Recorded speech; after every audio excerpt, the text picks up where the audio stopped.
Okay, we have quorum plus a lot of additional bodies today, so Amanda, if you can verify Kansas Open Meetings Act has been met. Yep. We will get the meeting started. We are going to add a special announcement before we roll into the official agenda today. We have quite a few guests in here, and I'm actually, just for Amanda's sake, to add all of the names. I'm gonna have folks introduce themselves as they're here and who they're representing. I'm gonna start right here for our announcements. Yeah, Mike Hoppick with Sculpture Tour Salina. Brad Anderson, Director of Arts and Humanities. And then we have some other folks around the room representing. Leslie Bishop, Salina Downtown Incorporated. April Rickman, Salina Downtown Incorporated. Diane Gephardt, Salina Downtown. And all these folks are here for our sculpture tour announcement today, and I'm gonna hand it over to Mike for that. Yeah, thank you.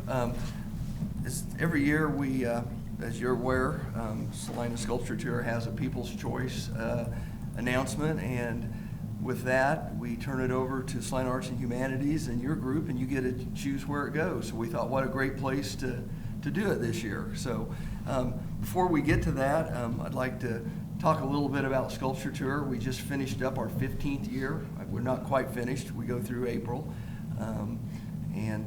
We couldn't do this without the collaboration between Salina Arts and Humanities, Salina Downtown Inc., and the Chamber of Commerce, along with our volunteer group. We have a wonderful group that's been doing it for 15 years. We have a group that is our installation and de-installation group that's second to none, and when we have artists come to town, they always compliment us on how well they do. And that consists of Tom Perez and his group from Precision Electric, Brandon Hughes and Harbin Construction. Dan Keyboars has joined in and helping that group from Ryan Roofing. And then Mark Wingo. If you walk the streets and you see the wonderful plaques we have, those are done by Mark Wingo and his group at no cost to Sculpture Tour. And without that, we would have to raise significantly more dollars. So we're grateful for all of those individuals. We had 24 sculptures on the street this last year in 2025. And we couldn't make that happen without our local sponsors and supporters. So again, this is all volunteer and donations that make this go. So we thank those people. Over the last 15 years, including this year, we've sold one of our pieces, hope to sell another one or two. We've sold over, or had donated over 40 pieces of art to the community. We do have them actually spread around town. There's some of them in private collections. Some of them you'll see at different parks and stuff as you go around Salina. There's actually one in Bunker Hill. If you go to that, or not Bunker Hill, Wilson. It's at Wilson at the hotel there. There's actually a piece that was purchased and placed there. So you take those 40 plus the 15 People's Choice. We've got over 50 pieces that have been scattered throughout the community and surrounding areas. So that's exciting. It's been really great. I think the community's bought into it. It's really fun. We actually, a few years ago, added a children's section to our ballot so that we give away an award for kids that under 12 that vote for their favorite piece. We think it's important to get the youth involved at a young age, and so that's been really fun. Before we get to the important announcement, talk a little bit about the 2026 show. It will be our 16th show. We will be tomorrow selecting those pieces to go on the street next year. We had a record number this last year. We had over 100 entries into the show. We used a new product called Cafe. Yes. Know nothing about it. Call for entry. Call for entry. Yeah.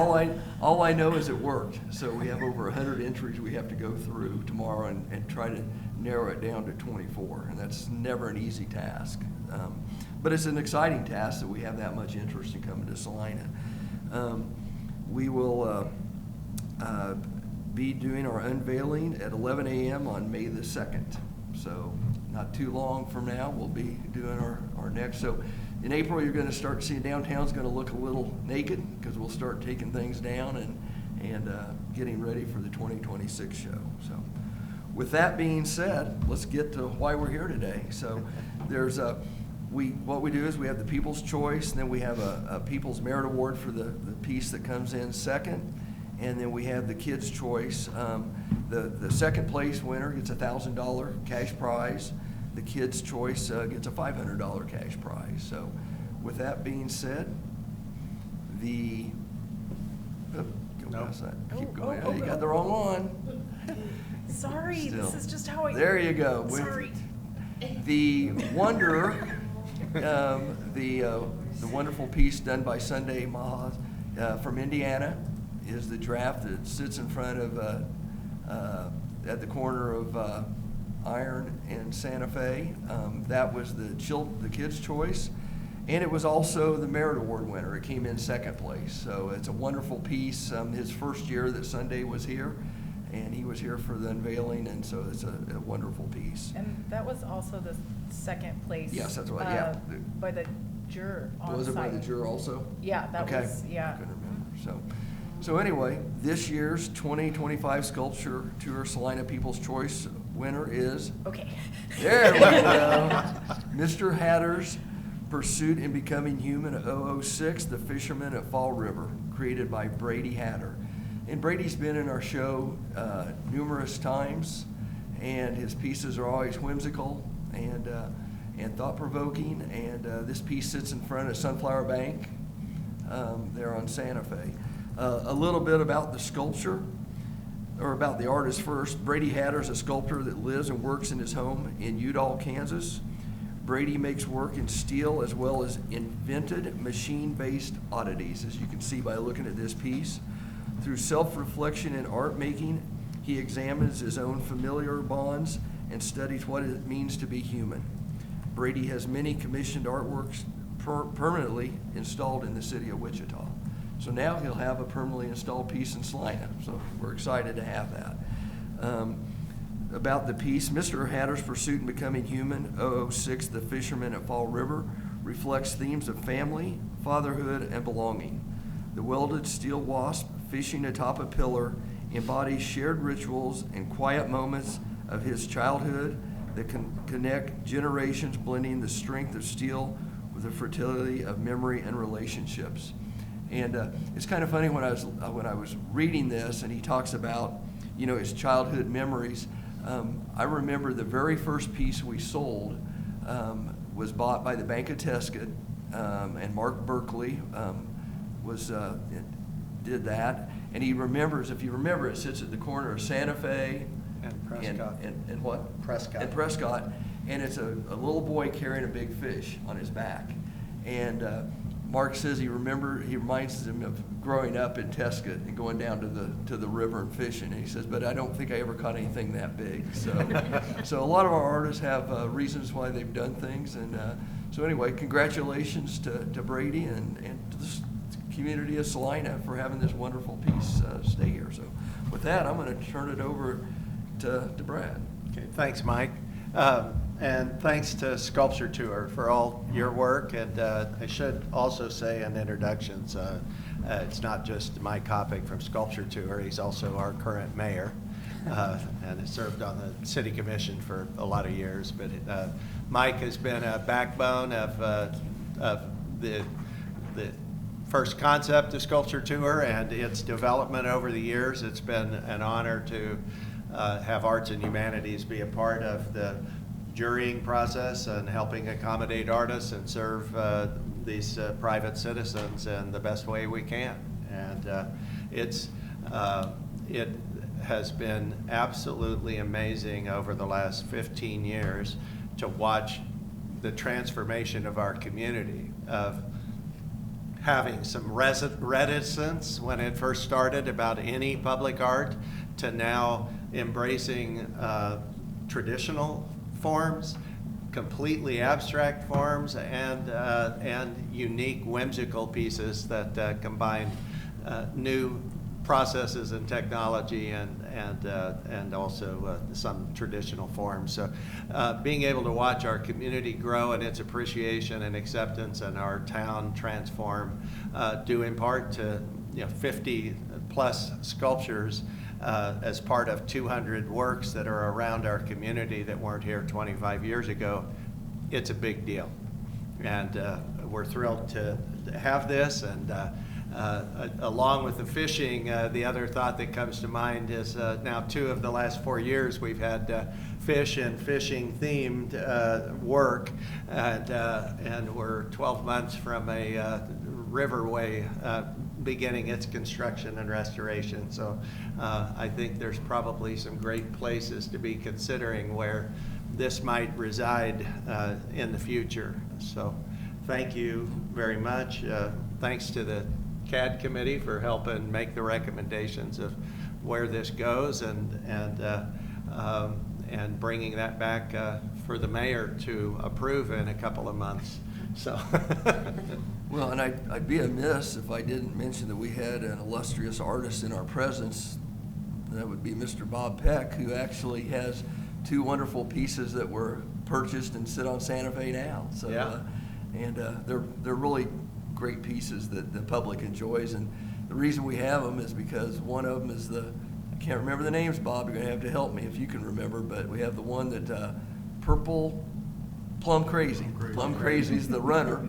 And part of that I can tell you is because of the color of it, but again, I think him and I both think it's plumb crazy to run like people do, but it's a play on words, but it really sits downtown, and we thought it really spoke well that we had the marathon here now, and it sits down there at the crosswalk and on the 100 block of North Santa Fe, and is really cool. And then on the 200 block of North Santa Fe, he has his other piece. Now that one you are going to have to help me with the name. You can't remember either, can you? Dang, I wasn't prepared for you to be here. I'd have remembered. But anyway, it's a really cool piece that Bob made, and this is the things that I kind of get excited about. And it talks about the laborers and that helped, that work in the heat and work outside. And Bob has a really neat write-up about it. And he did this piece when we were doing the downtown construction. And so it really tied in well with what was going on down there. So those are two of my favorite pieces, and it's because they speak to what's going on in Salina, or has. So anyway. Thank you, Mike. Yep, thank you guys, and Yeah. I look forward to seeing what you come up with for us. So Thanks for a surprise having me. announcement Yeah. today. Yeah, it's the first time in 15 years CAD heard first. Thank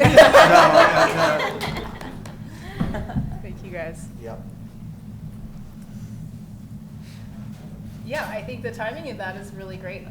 It kind of feeds into how we will go about our discussions about placement. So we will come back to that in the agenda. We're not going to move that to the top. So we'll go back to minutes from November. Yes. Does anybody have any edits or corrections, additions that we need to make to November? That's been a little while back. But if there are no changes, do I have a motion to approve November minutes? I move we approve. Do I have a second? Okay. All in favor, say aye. Aye. Same sign, opposed. Motion is passed. Thank you, guys. Okay. Going to old business. Just there's quite a bit of stuff on the agenda today, a lot of sort of updates, things that are working. So Karen Maintenance, one of the pieces that now I'm free to scroll through without giving anything away. This is really the only other image I have to share with you guys. I have, Jeff did the work to do research on the lights for this piece. They were if you want to talk a little bit about the price, and we went with the more affordable, so work has been scheduled to paid for, and There's 6 light fixtures inside this art piece. I believe 2 of them were working, and we found a replacement, like-for-like replacement of the light fixtures, and they were, for the replacing of the lights, it was about $6,000. I thought that was a little excessive. They can put in more of a floodlight type light fixture there, that would be $1,800. So we are doing that. It's relatively well hidden. There's not, you don't see, you have to get up pretty close to see those light fixtures.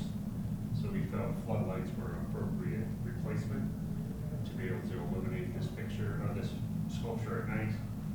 And so that's happening. It should be happening. It should be, I don't have a date estimated, but it's scheduled Yeah. to occur. It was, I think there's no reason why it shouldn't be done this end of this month.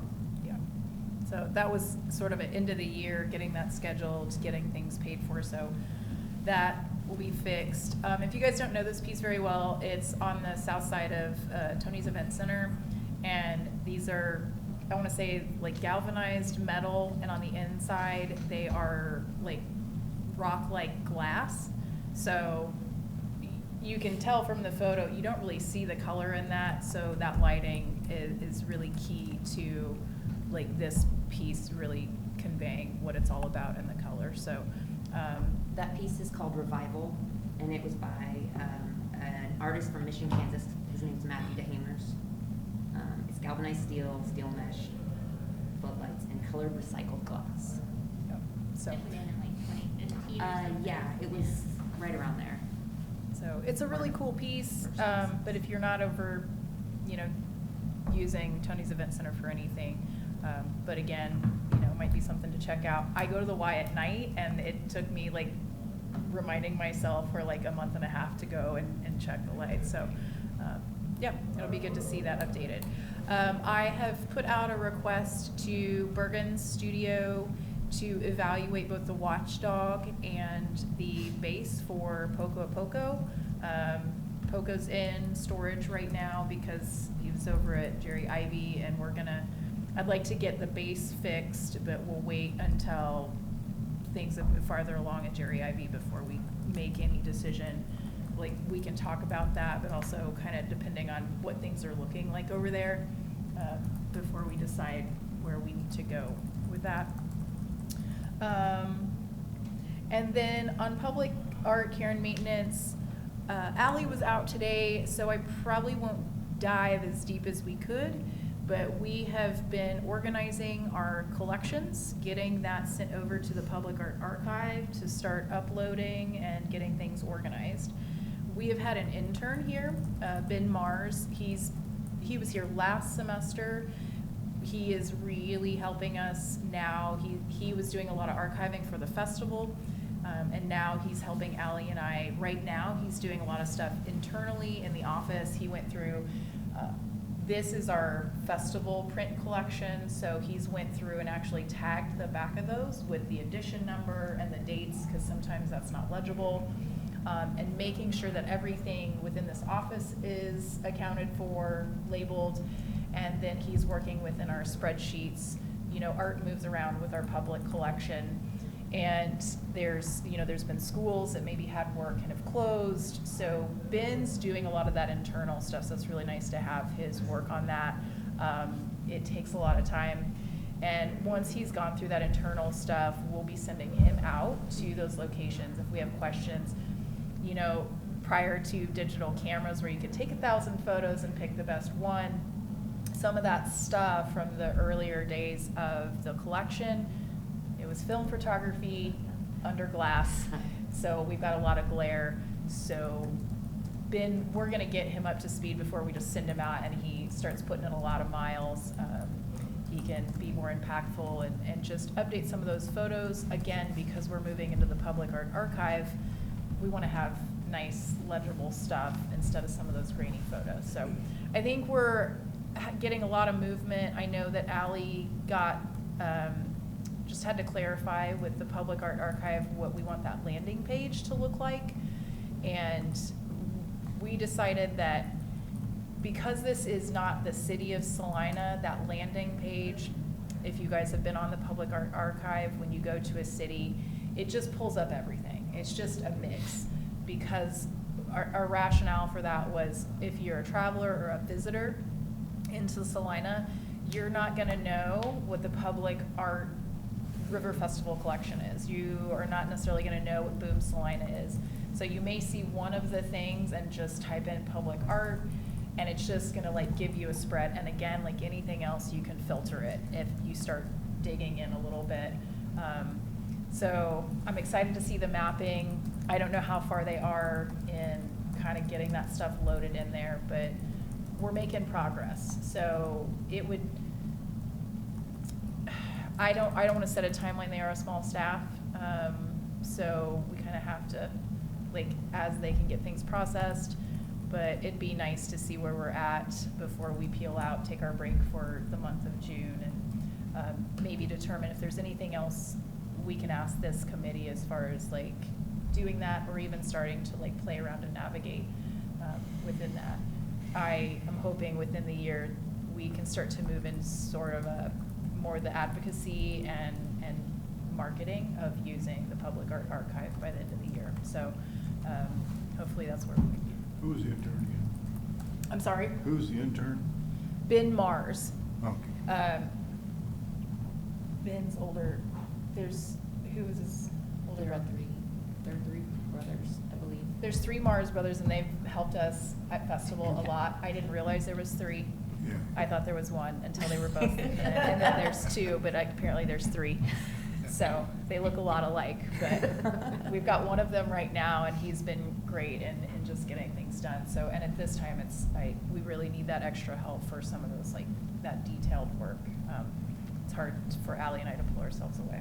So hopefully we'll have more. Do you guys have any questions about kind of where that's at? Again, you know, if you haven't checked out the Public Art Archive personally, it's a great travel tool if you're looking for public art, and we'll keep digging into that. I think that's all for our care and maintenance. We're gonna look at the annual report. Did you guys have a chance to look over the edits? I think it's pretty clean at this point. We may just kind of skip through it quickly if you guys don't have any. Oh my gosh, I printed copies. I was like, if you guys want to kind of. How many I have? It's not good. Terry, do you have a copy of that? Yeah. I've got one. I have it on my phone. Okay. Okay, I still have a couple other copies. Do you want? I've got it. Jeff? Okay. Okay. Okay. I'm gonna skip over the accomplishments, because I think that's, unless anybody noticed we missed something, we've just kind of, if we pull from what happened in the last year, sort of those goals that we set forth. So participating in the cultural plan, and we'll talk a little bit more about that in the agenda today. Again, strategies for public conversations. I do want to ask this group, kind of moving forward in thinking about those presentations, or conversations this year, we'll have more structured things with the plan of a cultural plan if that's approved. But ideas for guest speakers, we didn't set really a homework or a project this year, like our presentations from last year. I would like to invite Cole Dow, who's the welding teacher at Central and with South, the work that he's doing. I know they're working on a public art piece, and that's somebody I'd like to come talk to this group about engaging youth and what they're doing in that space. So maybe thinking, is there somebody that you know in the community who maybe could add to this conversation? We don't have to have them all laid out, but if you have any ideas, that might be a direction we go, because we'll have these community conversations for a cultural plan, so I don't want to like book us out and say we have something obligated every month for presentations, but we have, well, this is one of our 10 meetings, so we'll have 9 other meetings this year that we could bring somebody in to supplement or teach us something about what they're doing. that may be a little outside of our box of thinking for public art. So Cole is one that I'm gonna reach out to. I have a quick meeting with him tomorrow, and if that works, I might see if he can get scheduled for February or March to come and talk about the projects they're doing. So I think we're always gonna look at how we can do those, but if you guys have ideas, please share those. Support final recommendations on fire station number 4. I'll have a little more about that today too. Implementation public art archive, we're working on that. Again, complete the restoration of Watchdog, that's been on the list for a while. I think we're gonna be good to get that accomplished this year. Guide and support inclusion of public art projects along the Smoky Hill River restoration project. As Brad planted that seed with the 2 sculptures, you know, we have Clarence, who will need to be relocated, and this new fly fisherman. I don't know, I might have to order a way bigger sign to get that whole title placed on that, but I think we've got some things to think about in the river as we're moving forward. 2026 sculpture tour in Bailing. We always encourage everybody to participate in that if you can and available. It's a fun day to get out there. Collab with parks on new opportunities for art engagement.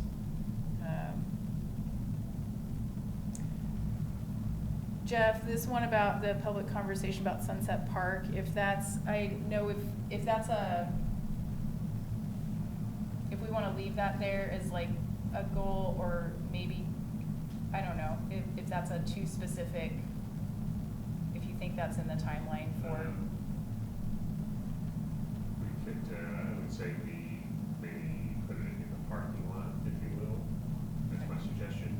Okay. It's still out there, but there's the Boys and Girls Club conversation is kind of superseding Okay. any of my park improvement plans for Sunset Park. Okay. Until that resolves and they actually have a construction project, then mine is gonna be, you know, parked, if you will.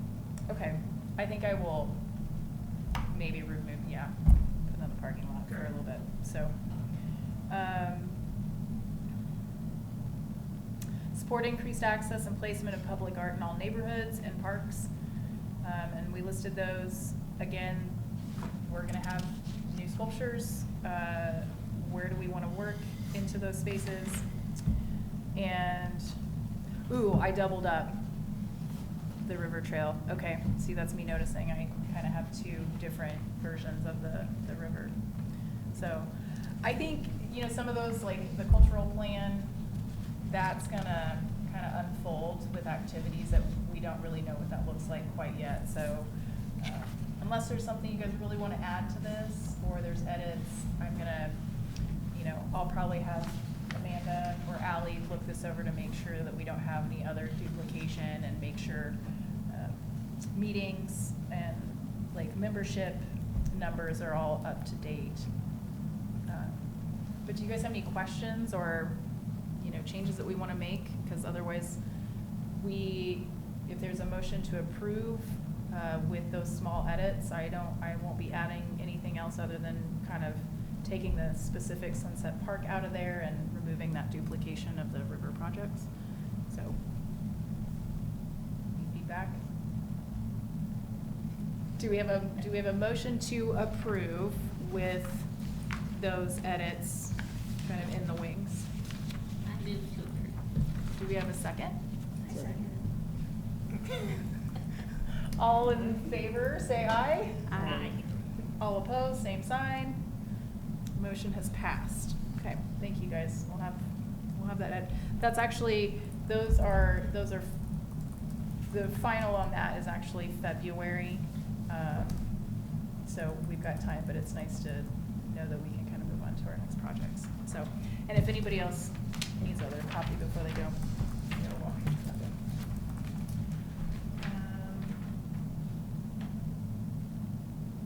Fire station number 4. I have been given permission to move forward and start working on artist contracts, which is exciting. Ann Zerger and Chip Parker, the design that is going on the south-facing parking lot divider wall, there are some changes that have to be made, have to be scaled back. That wall is completed at this point. I don't know if you guys have had a chance to drive over and see the station.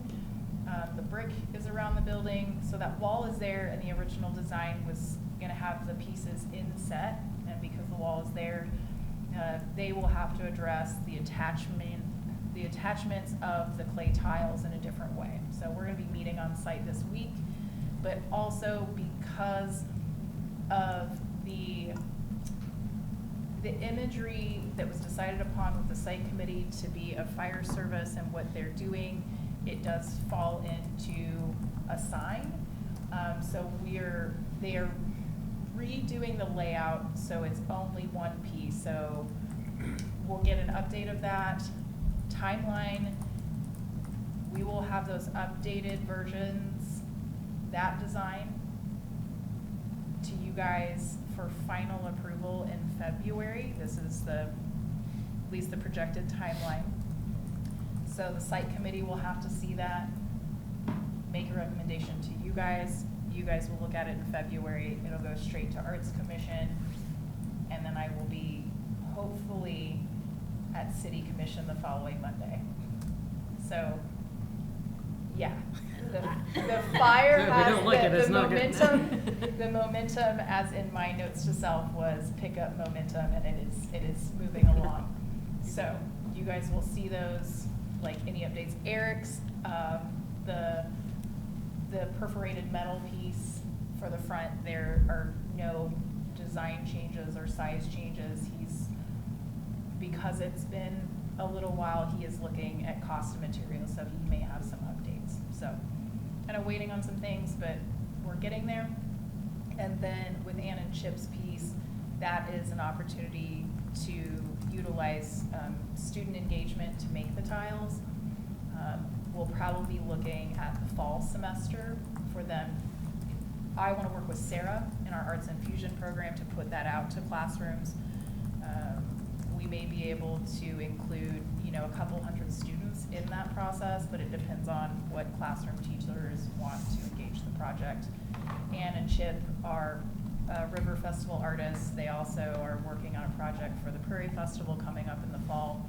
So as far as everybody's workload and kind of what happened with the timing, that'll give us, I think, ample time to put the program together for the Arts Infusion, put it out, especially get it out in the summer, like right when they get into school, and get those students, we'll get through the Prairie Festival installation and then start creating those clay tiles. So of course it's a lot later, and we're not, I don't remember at this point what the unveiling or dedication of the station will be, but there's no expectation that we're gonna be able to meet public art integration with that unveiling. So it's a little bit of a bummer, but I think it's good news that we're finally getting to take some next steps on that.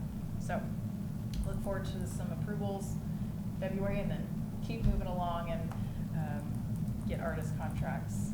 So yeah, do you guys have any questions about that? It's been a long time since I had some actual something for you guys on that project. But Progress.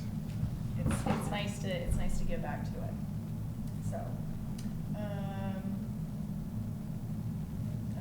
I color-coded my agenda and I still can't find my place. Just a quick note on Arts Infusion. Again, like that fire station project, that'll be something we use through Arts Infusion. I was just excited. I have another session at Central High School tomorrow. So it's my second Arts Infusion in the 9th through 12th grade of the Career Pathways session, which was new this year. And it's with Deidre Hoff's leadership class.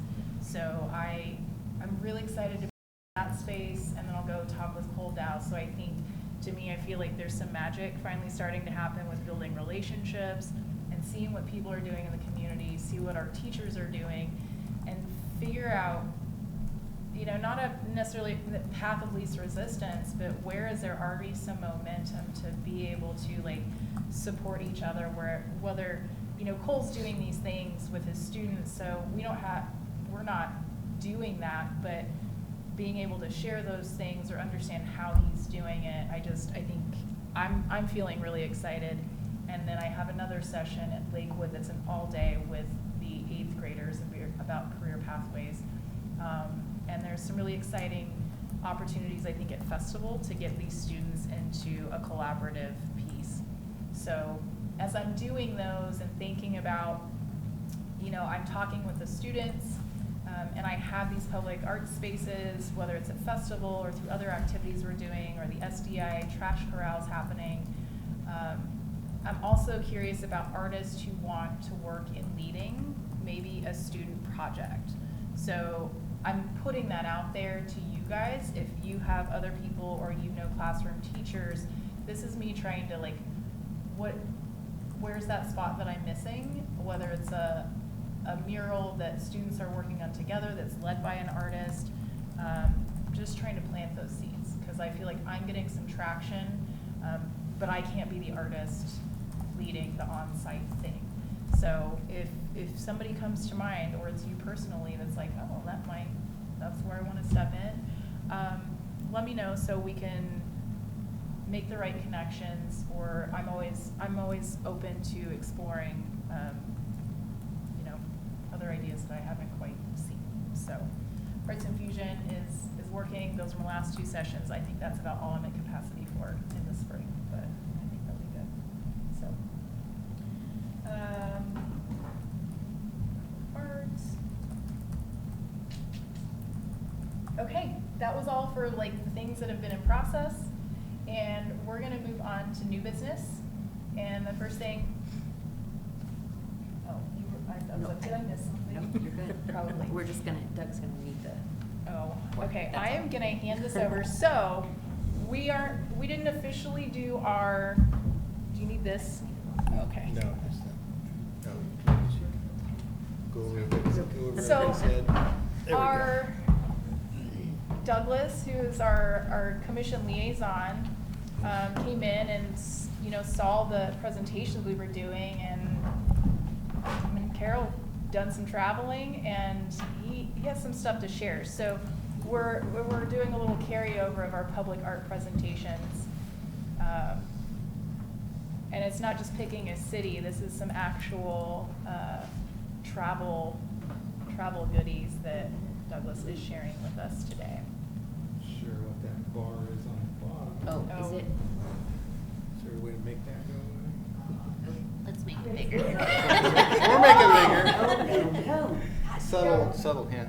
So, I could have also titled this presentation, How I Spent My Fall Vacation, because this was a trip that Carol and I did to Romania last October. With the exception of a few images that I took from Internet Archives, the photos are photos that I took primarily in Bucharest. But anyway, on to Romania. Most of us in this country are not good at knowing where countries are in the Eastern Bloc, so we'll start here. Romania has had a very violent history, as you might imagine. It's been invaded by pretty much every country that you see around it. Of note, obviously, Ukraine on its border, and beyond that, Russia. Russia has a very violent history with Romania going back quite a few years. In fact, they've been at war with Russia for a long time. About 19 million people live in Romania, declining population, death rate is exceeding birth. About 2 million of them live in Bucharest. It gained its independence first in 1877. It was founded or first settled in 200 BC by the Dacians, very strong group of people. They did not, this is one of their recreation of one of their circles, they did not build in stone. They did their circles out of wood. So obviously anything that is remaining today has been reconstructed from things that have been found. But one of the interesting things about the Dacians, so they held the country for about 300 years until Rome kicked them out. Powerful, strong people, but some of you may know the song from the 40s about it doesn't matter what you've done in the past, now Caesar's just a salad and Napoleon's an ice cream. Well, Dacia is a car manufacturer now in Romania, and from the 2 or 3 Dacia Ubers that we rode in, they're not very good cars, I'm sorry to say. Politically, Romania sided with the Allies in World War I, primarily to fight the Soviet Union, one of their longtime enemies. But then in '44, they had a revolution. They threw the fascists out. Communism took over the country soon after that, but they joined the Allied side to finish out the war. That big revolution was in August of 1944. They were a communist nation then until 1989, and in 1989 they had a major revolution. This was caused primarily by their dictator Ceausescu, who took over in the 60s, name probably most of you have heard at least. The Soviet Union took full occupation of the country in '45 and led the communist regime for quite a while. Ceausescu was a brutal dictator. He had the largest secret police force in the Eastern Bloc for decades. Totally suppressed any kind of dissent. Gas, heating, food, everything was rationed. A very difficult time. No free speech. And finally, highest infant mortality anywhere in Europe. Finally, in '89, people said that's enough. There was a speech that Ceausescu was doing in what is now called Revolution Square. Hundreds of thousands of people were brought in to hear the speech, and it kind of was a breaking point, and they said that's enough. And it broke open to full-out revolution. Thousands died, hundreds of thousands were injured in this area and around the country. But what is there? What is the country built on? Some pretty amazing things, including huge influence from the Roman Orthodox Church. This is one that was built in 1819. You can imagine the quality of the artwork inside this building, the gold leaf, the icons. It's just stunning to go into this.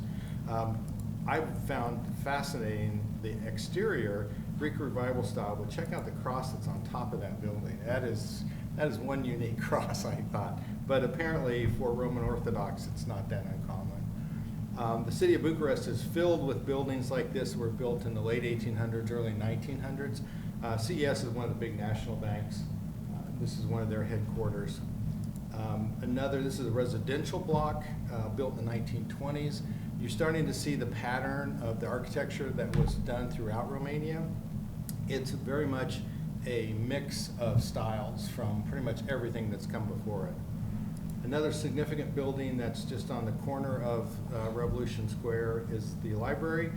This was completed in 1914.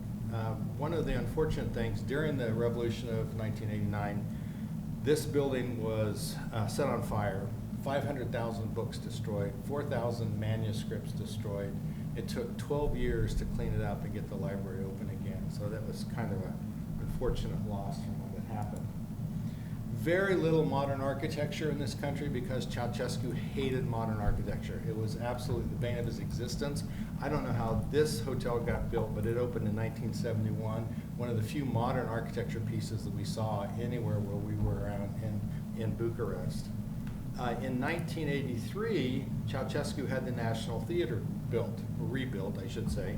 And you can see this is not necessarily a building that the style that you would think of building in 1983, but that was Ceausescu. He only allowed more traditional architecture to be constructed for the most part.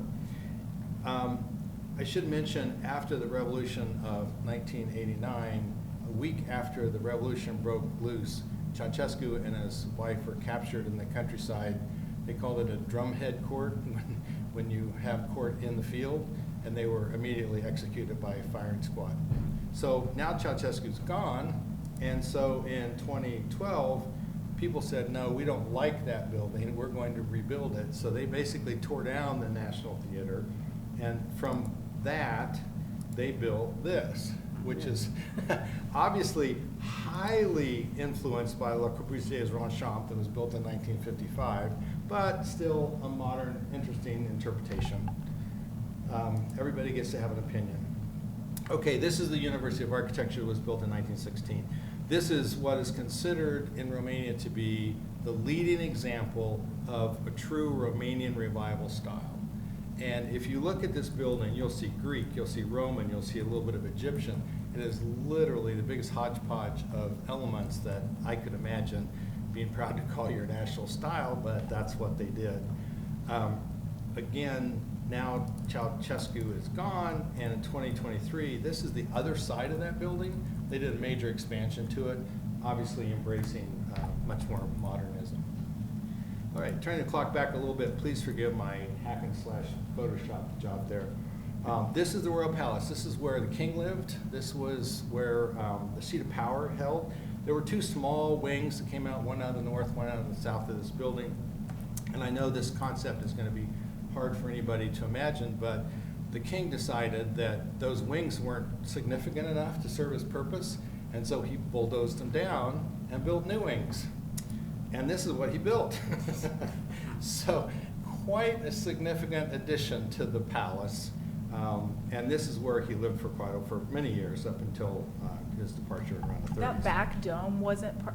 No, the back dome was added later. That's a large exhibition, sports meeting hall, but everything in the front of the building was there. Now it's kind of nice because the wing on the left-hand side is the National Art Museum, and the right-hand wing is the Museum of Romanian Art. So they're really beautiful spaces for a couple of significant museums.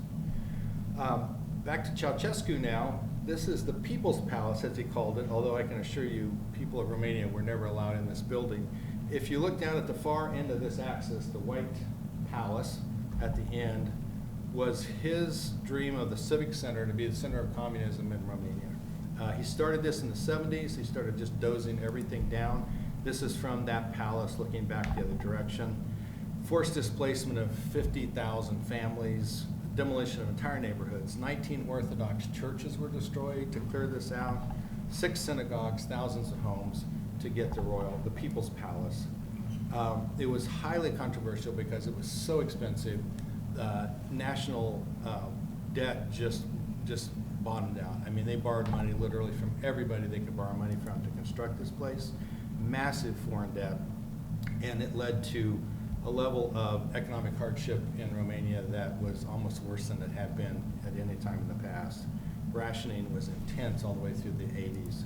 One of the interesting things about this building, it's now considered the heaviest building in the world because of all the stone. Well, one, because of its size, but because of all the stone and the materials that were used in it. They estimate it weighs about 4.1 million tons for this building. I didn't know that people ever. Oh yeah, oh yeah. How heavy a building is. Oh yeah. That's a That is heavy a whole new building. concept. Absolutely. I mean, Thinking. yeah, it is sinking. I It mean, is I guess it's sinking. probably an important number. It's the largest civilian administration building in the world, and it's also about 70% empty because there's nothing to do with it.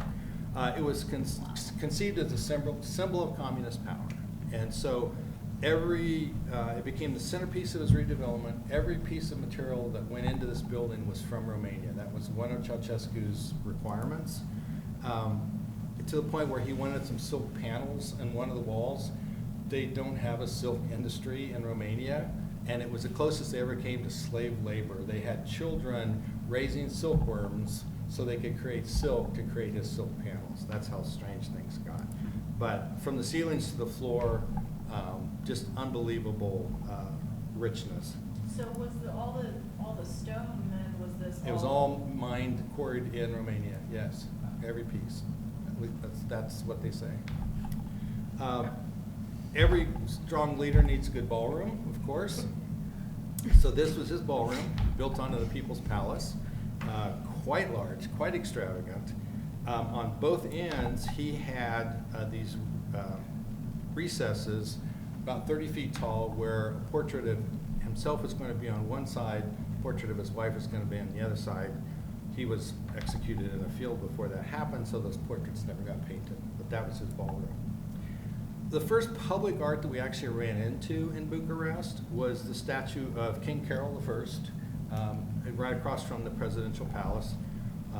He was the king of Romania until 1914. Take a look at that statue now. This was the original one that was built during the fascist era. You can see the scale of this is just overwhelming compared to the people that are around it. As soon as the communists took over, they tore it down, melted it down, and it's gone forever. And it was replaced by this one. Romanian artist Florin Cadre did the work. He was an interesting guy. I actually spent a little time following up some of his other work in the area. He did some very nice sculpture, I thought, some really interesting pieces. He has a good eye. But he got a lot of criticism because they said it was an unfaithful copy to the original sculpture. Part of it is he couldn't work at that scale, so I think that was no doubt a lot of it. But anyway, another major piece of public art in town, the Memorial of Rebirth. So this is on Revolution Square. You look at the building in the back, that was the National Communist Party headquarters. There's kind of a balcony there in the center. You can see that's where Ceausescu made his last speech, and this is where everything broke up. The full name of this sculpture, I have to read this one. The Rebirth Memorial, Eternal Glory to the Romanian Revolution and its heroes from December 1989. You talk about needing a big plaque? Yeah, this one needed a big plaque. It's 25 meters high marble pillar reaching up, and then it has a metal crown that was placed on it. It was explained as the strength of the Romanian people pushing through repression. Romanian people do not care for this much, as happens so often with public art. They generally refer to it as potato on a stick. One of the reasons that is given for the people not accepting it as well as maybe they could have is the artist Gildus was known as a applied artist. He did a lot of furniture, furnishings. Yeah, he made money. He designed objects, chairs, lamps, and so they didn't think he had the qualifications to be a sculptor. But anyway. Not a real artist that can do it to make Yeah, money. real artists wouldn't do that to make money, stay alive. One of the things I really liked about Revolution Square were the walkways that came up to this. If you can see, those are individual tree trunks that are set in to make the paths up to this center piece of sculpture. And the intention was each one of those trunks represents somebody that fell during the revolution. I thought that was a really powerful statement. I was quite touched by that one. Also in the same square, and there's a better view of the balcony area right behind where Ceausescu made his last speech. Sculpture from Menu. This was, he was the prime minister of Romania, early 1900s, strong opponent of Soviet influence. So naturally, when they took over, they took the prime minister, threw him in prison, and that's where he died. The sculptor of this one, his statement was he wanted to show him as a broken man with an unbreakable spirit. And if you could get up close enough to see this, I think he did a really good job. This is another piece that was very, very powerful to see in the city. Really liked that one. Okay, one more stop before we go to Romania's most famous artist. They do have a museum of contemporary art. They had an exhibit that I thought we were very fortunate to see.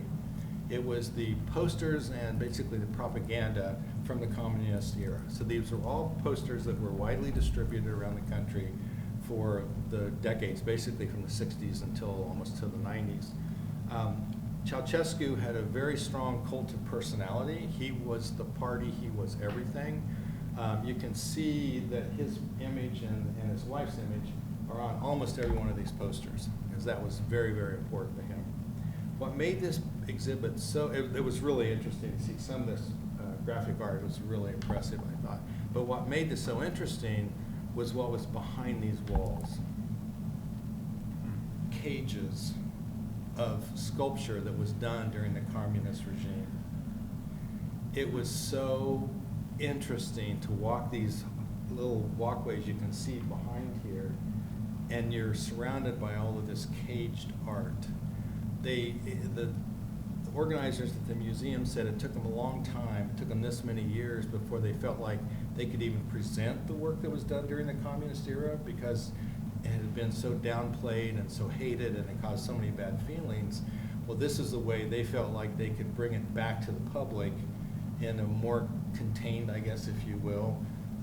I thought the way it felt to me when I was there is they chose to display it, but not to honor it. And it's just a very, very powerful way to see art inside cages like this. And these walkways just go through this massive floor.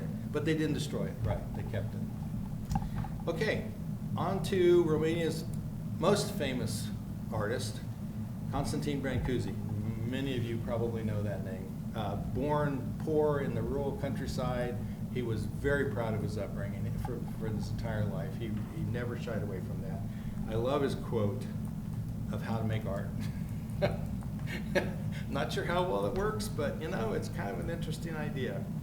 He broke onto the art scene in a big way in the early 1900s. If you scan this, this is one of the biggest art shows in 1913 in New York. You get a good sense of what the state of modern sculpture was. And then if you look down on the bottom left-hand corner, you'll see a little face down there. Well, that's Mademoiselle Pogny, and that was Brancusi's entry into the 1913 art show. So you can see how different his work was from pretty much everybody else at the time. And that show, I mean, we've got some art history buffs in here, I think.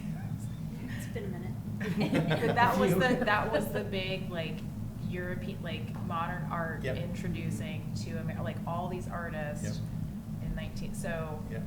like, if I'm in my art history, I was like, so that was a big moment. It was a to very introduce important all show, that. yeah, absolutely. But this is the kind of work that he started doing, simplifying, abstracting, and yet still maintaining I think, a beautiful sense of the essence of the image. Probably one of his more famous pieces. This one I thought was fascinating because this was subject of a massive court battle when he tried to bring it into the United States for an art show. The customs officer said, that's not art, that is a manufactured metal object. And so the art that came into the country did not have customs tax. Manufactured metal objects did, and so he put a huge tax on this piece saying it was not art. Massive lawsuits happened. They were in court for 2 full years, and I love this quote because this shows why maybe you don't want customs officials defining what art is. It has to be a carved or chiseled representation of natural objects in their true proportion. Anything other than that, not art. It's pure and simple, right? Fortunately, after 2 years, the courts decided in his favor and he got all of his tax back, and now we think of Bird in Space as art. Actually, a lot of people did back then too. Around the 1920s, he really started focusing on the bases for his sculpture, and if you've ever seen any of his pieces in person, you really get the power of the bases that he created. They're very dramatic. He thought that bases became as important as the works themselves, and I have to agree. They're really important, and they make a strong statement. This piece in 2009 sold at auction for the highest highest price ever paid for sculpture at auction, $37.2 million. I'm sure it's way surpassed that by now, but still at that point he had the highest price ever. Thought that was pretty interesting. And then he had a MoMA in New York did a major retrospective of his work, recognizing what an important and significant artist he has been. Romania thinks so highly of him that they put Brancusi and a piece of his sculpture on their 500 lei note. 500 lei is roughly the same as a $100 bill. So all of you artists out there, I encourage you, keep doing what you're doing, and maybe someday, instead of collecting Benjamins, we'll be stacking Hammerschmidts. Right? Yes, I love that. I like that a lot. Thank you. Any questions I might know the answer to? I'm happy to try. I feel you presented some, some really interesting things about architecture, public perception, the idea of power through building and what that leaves or what that says. I don't know, maybe some striking things that are giving a little bit of pause. Towards the end, as you mentioned, the bases of Brancusi, that made me think about when we're installing, we always like, okay, we're gonna put it in, like, what does it go atop of? Yeah. Like, and thinking about that as a whole, not just plopping it on, concrete is practical, but that is something that, we think about in here. We're not thinking about like how to like create a second element to a sculpture, but Sure. if we think back to last year and our decisions about the People's Choice going over to Sunset and just putting it on the ground, or like taking the time and ordering that stone, to really honor that and reflect, you know, that was a big choice to make about beautifying that space, honoring the sculpture, but also not taking away from it, and that's a pretty delicate balance, but, you know, thinking about what we're setting the works on as we bring them into the collection or determine their final location in our spaces. So I like seeing that traveling. The architecture felt a little weird. You talked a little bit about that and kind of leading up to the presentation, but we're not that old of, you know, like our city, so that's always very interesting to me because you've got age and much more history, just years of influencing what's happening there, and you know, it's just a curious thing how we get to a certain style or what's defining.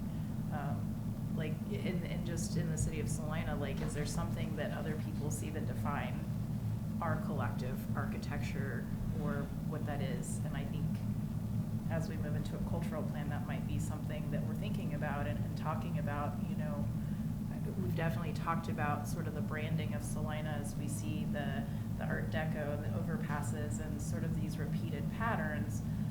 What does that look like in 100 years to those folks? Like, what are we setting ourselves up for? And so, I don't know, it was pretty thought-provoking for me, but anybody else? Some feedback, so makes me want to travel more and more, so. Any other questions or feedback? Well, thank you, Douglas. How did you communicate? It sounds like you had. English. The people of Romania are so amazingly warm and welcoming, and at least in Bucharest, where we spent most of our time, we heard conversations, of course, in Romanian, but everybody that we interacted with, yeah, some of them I suspect spoke more proper English than I do. So yeah, it was not at all an issue to communicate. I thought you were gonna like take me through the ringer in this presentation. I was really nervous. Let me up to, like, I thought there was gonna be something I was gonna get in trouble for. But we saw the printmaking, and maybe we were talking about printmaking and lithography Yeah. the day, but that's also interesting, the sculptures behind and exposing artwork that maybe you don't know how it's gonna be received in that presentation. That's, you know, that's like an art piece in itself. Yeah. Conceptually. Yeah. They were not displayed, they were just in cages with little tags that would say the artist's name. And just Jammed in. jammed in. They had torn them all down and hadn't destroyed them, but didn't. And they were, was it artwork made, like, funded by Communist Party or artists who were self-identified, that, you know? Yeah, there was virtually no They just didn't really want to, explanation like, give to the the time and pieces. space. They were just there. The Yeah. exhibit were the posters. Yeah. This was just behind it. Yeah. It was like walking into your back room. Yeah. Are they there permanently in the cages? I think this is an exhibit that they have up for some period of time. Okay. Yeah. And yeah, we wandered through, we're like looking, I went, wait, is that was our Brancusi? And you go, and the little tag stuck up, number 453. Yeah. Brancusi. A lot of art goes, a lot of things go lost in history, and I don't know, we lose a lot of things, and it's, you know, it's archiving in a weird way, and then what we choose to. Yeah, their intern just went through and labeled Yeah. them. Yeah. Just send them through, just put the points on everything, so. Send Cool. them over. Well, thank you for sharing that. Yeah, of course. If you guys are traveling again, you know, if you need to share more public art with us, just let us know, so. Sculpture tour updates. We had our announcement, like I said earlier, I was like, that was really great timing. We've kind of had to do this, like, we start to think about locations before we have the announcement, so I hope we can kind of move forward with that timing and just do it here. That worked really well. So we can start thinking about locations. I don't want to dig too deep. Maybe Jeff and I might start looking at some spots. I think thinking about Clarence, because Clarence has been in motion, just kind of shuffling back and forth. As Mike said, we have over 100 sculptures to review.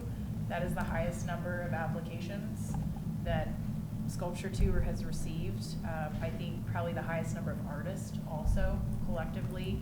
I think, to quote Brad, it's a big deal.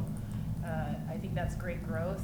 That cafe that we're using now is part of that package, like with the Public Art Archive. So I feel like the investment in that platform, that definitely casts the net wider. But with that many sculptures, all of those paths and locations will be filled with sculpture. So Clarence is gonna probably get kicked out of his spot because it will be needed.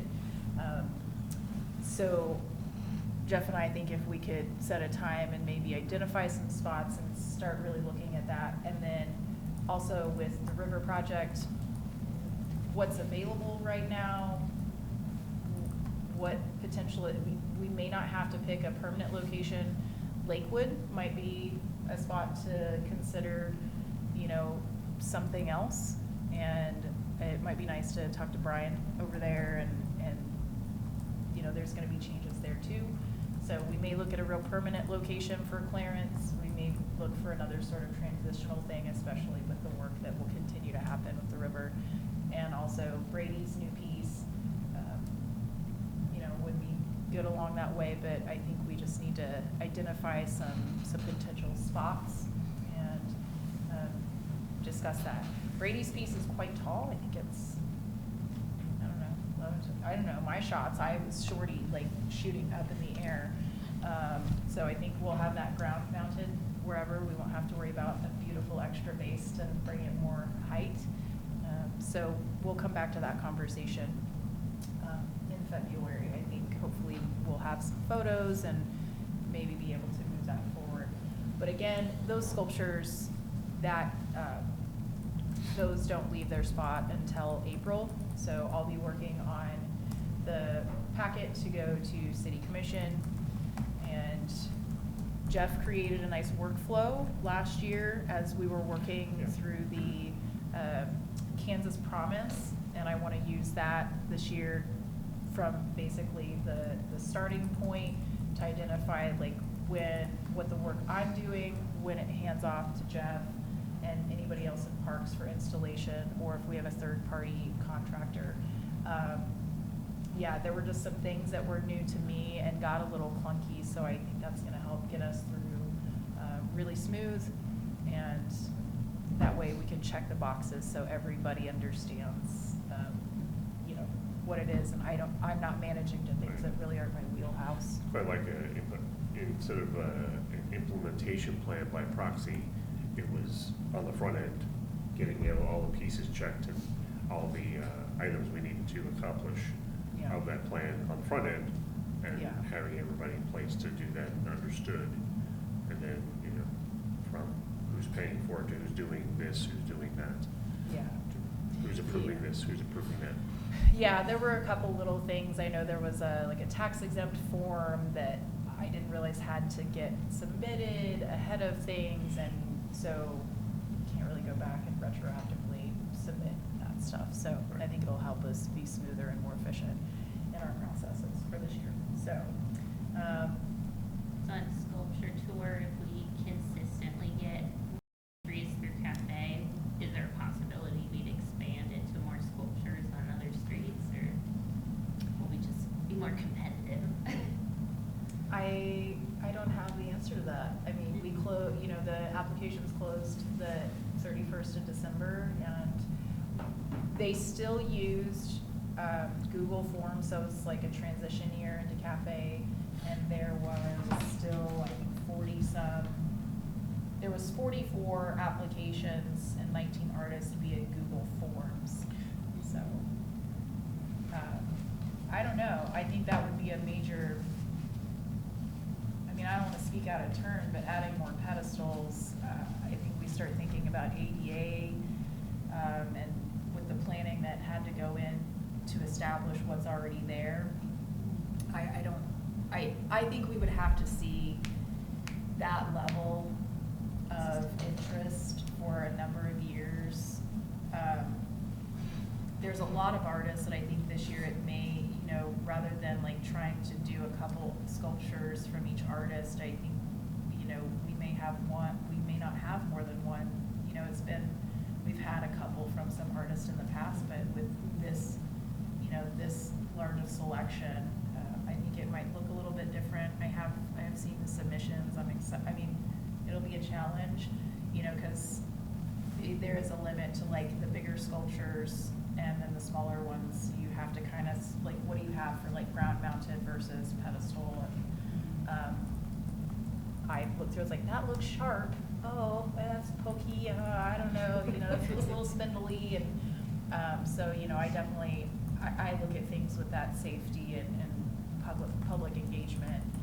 But also, like, hopefully, I think we've got so much that it'll be a really nice selection once those get unveiled in May. So I think that's a great question and something to think about for sure. But and again, May 2nd will be the unveiling for Sculpture Tour. We'll remind you guys as we get a little bit closer to them. So okay, I don't think there's anything else unless you guys have questions about that. Cultural plan. I am not going to dig in deep with this conversation. I'll catch up with you later. Thanks, Jeff. So I want to encourage you guys, the cultural plan, this will be going to, and we have a packet. The reason I'm not digging in deep is because it has not gone to City Commission yet for approval. I'll give you guys a few little highlights. If you're able to attend, if you're able to tune in for the City Commission, it will be on the 26th, that's next Monday. Next Monday. I don't know what agenda item it is, but we can send out an update of that. That's at 4? Something starts? Yes. So I don't know if it's at the top of the agenda or not. I really encourage you guys, if you, I'm not asking you to go to do public comment, but if you're available to go in person, I think representation is important. You guys will be a big part of this process. We will be in those conversations as in our annual report.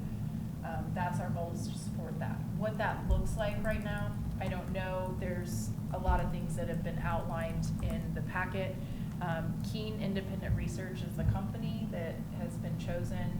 So the 26th will be taking it to City Commission to ask for approval for the budget to move the contract to move forward with Keen. There has been, it was like, this is me kind of reading, but I did a few highlights. Historically, we've had 2 cultural plans through the arts and humanities over the last 60 years. The first in '92, and the second was in 2008. That was the Big Ideas, which I've referred to quite a bit as the most recent. Diane Matarazza, okay.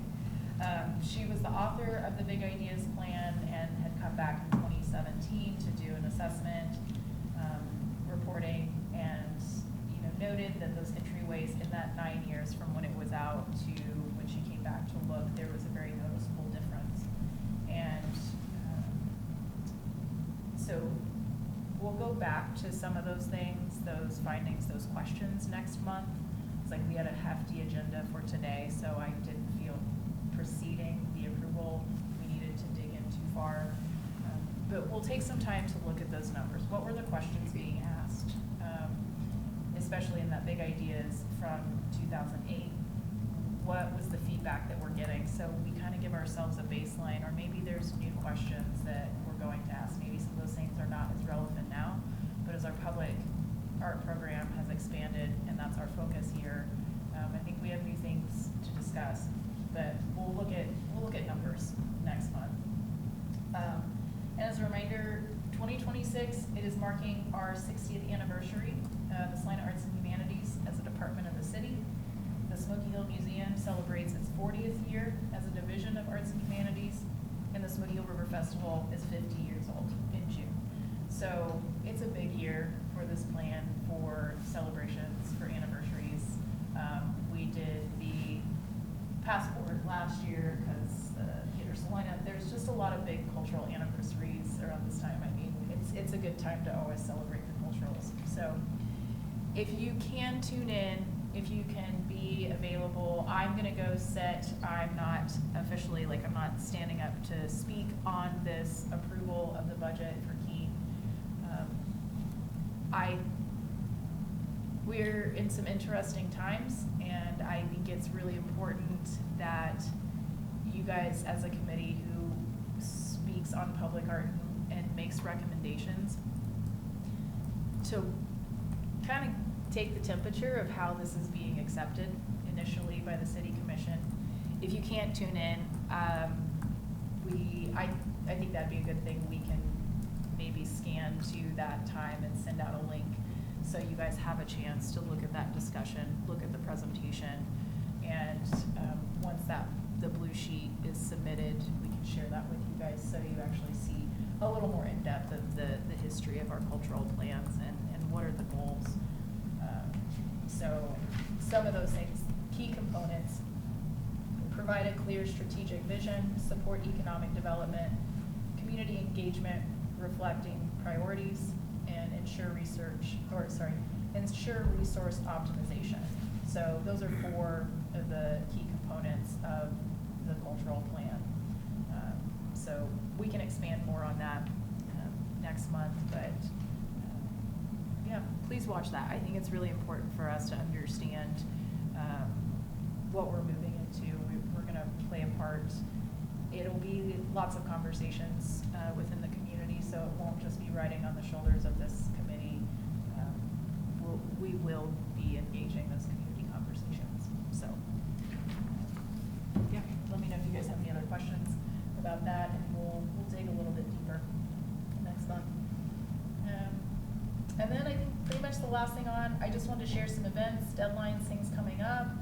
The SDI call for trash crawl murals will be live. Leslie said that she's gonna get that up online tonight, so that will be something we'll probably be looking at coming up here in the next few months. I hope that we get another one coordinated for festival as an on-site project, but I'm gonna cross my fingers. We had a really cool setup last year that Development Services, or no, I'm gonna forget Troy's department.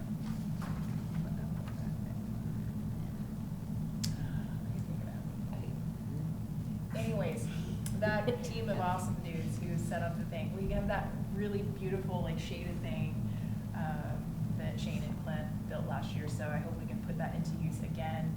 And it would be cool if that was one of those, like, arts infusion, artist magic that happens of, like, getting some youth to actually do a trash. It's a big, that's a tall order, but maybe I'm speaking it to the universe. So that'll be out, and if you guys want to share that, we'll share that on our festival page, our Salina Creates, and just kind of keep pushing that out. So there will be an artist talk. I'm telling you guys this now. This is connecting to an on-site activity at festival. Ann Zerger and Chip Parker, who are working on the fire station project, they're doing an ethereal art piece. Their kid Timothy will be traveling in to also participate on site. So it's a community build, but we're doing a teen workshop. There's a spring break camp at the warehouse. I'm gonna do a day of printmaking. They're gonna talk about ethereal art, do a hands-on project. And it'll be a 2-hour workshop with teens. And then we'll have an adult version that's on a Friday night to talk about ethereal art, because we really want to start gaining momentum for public participation on site at festival. We will be looking for folks who maybe want to commit a couple hours and volunteer in the sense that, like, they're committed to be there on site. The installation piece will be by the Kenwood Bridge on the inside of Oakdale Park. So they'll be collecting limbs and sticks, and this idea of ethereal art, we don't really have an expected outcome. We have an idea of, like, how we can make things secure. But that's part of the mystery, and something that as adults, I think we lose the ability to play and just do something for the sake of doing and being okay with it not being your vision or your vision. Like, it just will evolve as it evolves, and be sort of a temporary thing. So getting people together to create and play and explore without the expectation of that end thing that will last forever. We install artwork in our public spaces. We always talk about longevity. This is public art without the, like, we've got to have it last forever. Let's protect it. Like, being able to let go. So those things are coming up in March, but I wanted to get that out there because these are going to be things I would want to gain some community conversations about, get people excited so they know by the time June rolls around and this activity's happening, they know they've had a chance to meet the artist or learn a little bit about the project, and whether they want to sign up ahead of time. So we've kind of got some like team members locked in. They know that there's an activity that they can participate in and be really intentional about that project. It's a little different than just going to walk the art show at the festival. It's a different opportunity to engage, and really for all ages. So I think that's kind of a fun thing to address, is a maker's space or opportunity for anybody who wants to do it. So that will come up.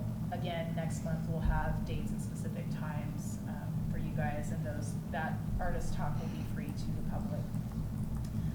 Kansas Days volunteers, it's not specific public art, but as part of the arts and humanities, Kansas Days happens next. The 31st. Or, yes, it's next week, the Kansas Days event, like the. So, I don't know, I'm saying it, I didn't have a chance to get to the sign up. There may be a few volunteer. If you have hours during the day, Kansas Days, there is corn shelling, butter making, pack your wagon, and pioneer games. So, they may be doing okay, but if I think they're you're- still needing some help. Yeah, so they aren't daytime hours, and I don't know if there's still hours on the 31st, the Saturday event that will be here in the museum. But if you guys have a chance, that's a volunteer opportunity. If you've got daytime hours to maybe fill a couple spots there, I think they're about an hour and a half, 2 hours. They send you videos to do training. It's third grade. Yes. Bunch of third graders. Yeah. It gets real loud in here for the week. I think I've signed up for butter making and pack your wagon. Those are my 2 things. So I can only do so much, but I'll make some butter. And also, we have a couple slots for our button tour. We put out the call for button art back in the fall. We've been going out to activities. Do you have that? We were gonna try and recruit. There's a couple. I think I have 2 events coming up that I am the only staff person, so if anybody is able to fill in a spot. They're like 2-hour spots. We have the artwork. We are basically stationed at a table. It's the 50th festival artwork for buttons. Everybody loves their festival buttons.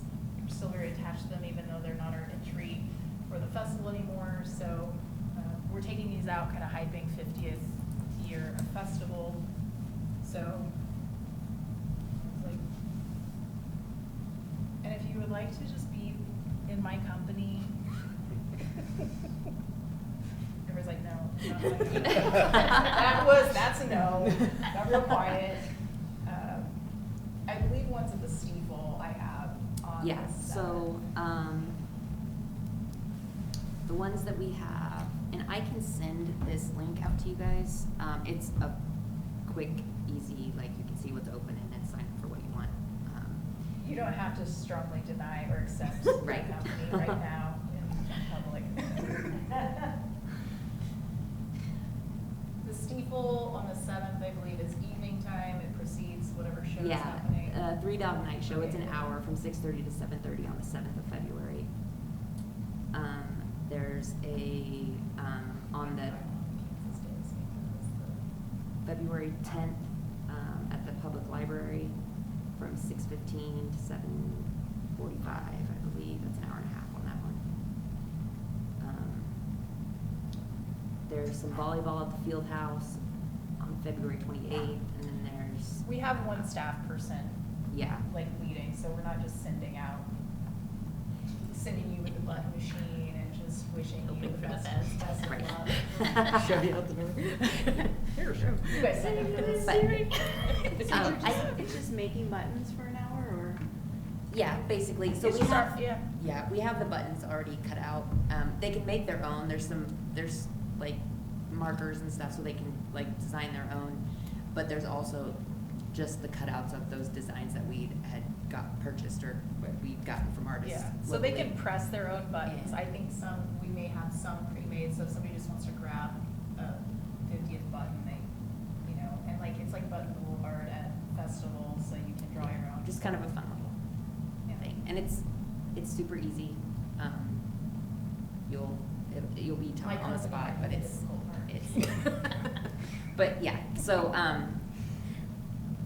yeah, they can just decide whichever one they want, and then we'll just So if use button any- press But and could I bring create my one. 4-year-old to make buttons for everyone? Because he would love that. That's okay. Okay. Yeah. Well, if you send me the link, I'll see what I can Yeah. do. Yeah, send it out if you Yep. don't. Cause I like that will. way, like, you can look at your calendar, so. Yeah. I think we've done pretty good to fill the spaces, but, Yeah. that helps to take the stress off of staff filling all those spots a little bit. Okay.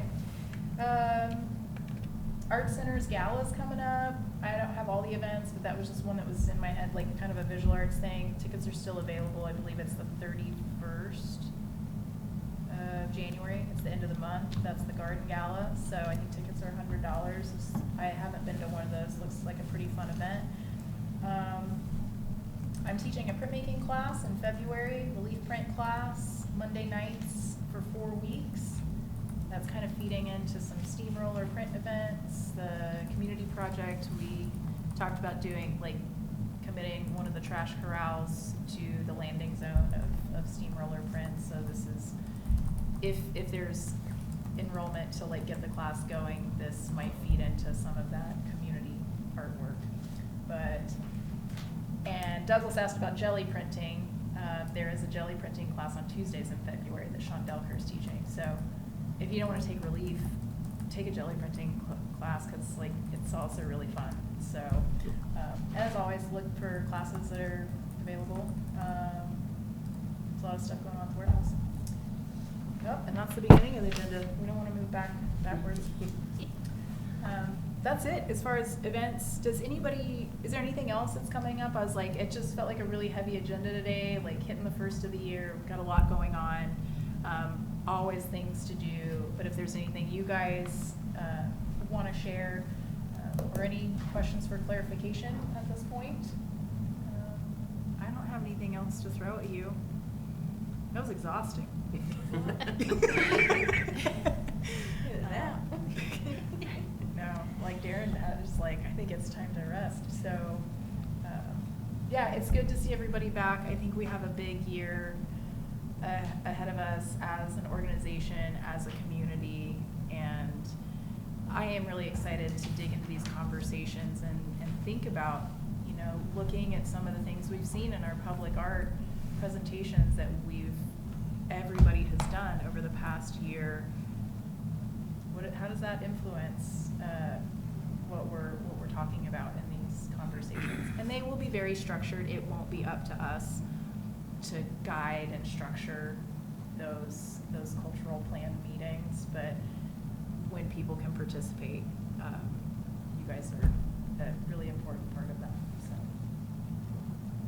all right. Well, if there are no questions or comments or other stories to be told, do I have a motion to adjourn? There's a motion. Do I have a second? Second, third, All fourth. in favor, say aye. Motion has passed.